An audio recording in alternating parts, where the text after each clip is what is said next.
শিপ্রা বালুবাড়িতে কি হয়েছে আপনারা সবাই জানেন, যে ওখানকার 70 থেকে 72 বিঘা জমি সেই বালি পাথরের কারবারিরা আরেকটা লোক এসটিকে সামনে রেখে দাঁড় করিয়ে দিয়ে আজকে এসটি সম্প্রদায়ের লোক এসে বলতেছে এই জমি আমার। অথচ বিএলআরও আসেন একদিনও ফিল্ডে দেখার জন্য, তারাই এসে তাদের রাজত্ব, তাদের তৃণমূলের প্রধান অনুমোদন দিয়েছে যে আপনারা যান ওই ফিল্ডে। তারপরে আমরা ওইখানকায় লক্ষ্য করলাম, কি লক্ষ্য করলাম, এখানে আছে উপস্থিত আছে, লক্ষ্য করলাম যে জমি কি জরিপ হচ্ছে। জরিপ কারা করছে? লোকাল আমিন দ্বারা জরিপ হচ্ছে জমিগুলো। জমি সেই জরিপের মাধ্যমে বুঝিয়ে দিতেছে যে এই জমিটা আমার। মানে আসল উদ্দেশ্য তৃণমূল ব্র্যাকেটে থেকে থেকে কি করছে, আরেকজনকে সামনে দাঁড় করিয়ে দিয়ে জমিটাকে আত্মসাৎ করার যে পরিকল্পনা, সেই পরিকল্পনা তৈরি করছে।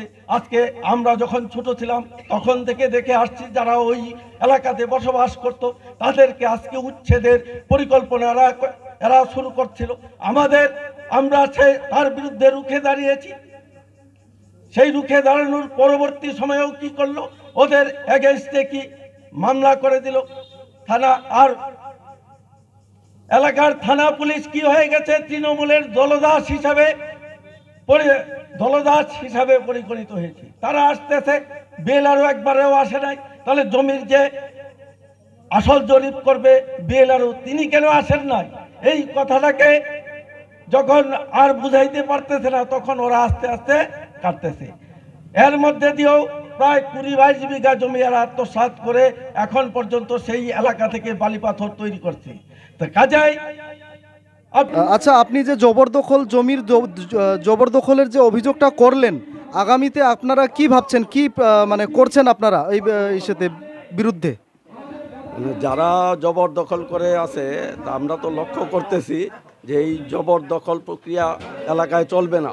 এর জন্য আমরা আগামীকালকে থেকে এর বিরুদ্ধে সোচ্চার হব এবং যাদের জমি তারা যাতে ওই জায়গায় বসবাস করতে পারে এবং যারা বাইরে থেকে এসেছে তাদেরকে কোনো মতেই ওই জমিতে ঢুকতে দেওয়া হবে না, এরই পরিকল্পনা আমাদের চলছে।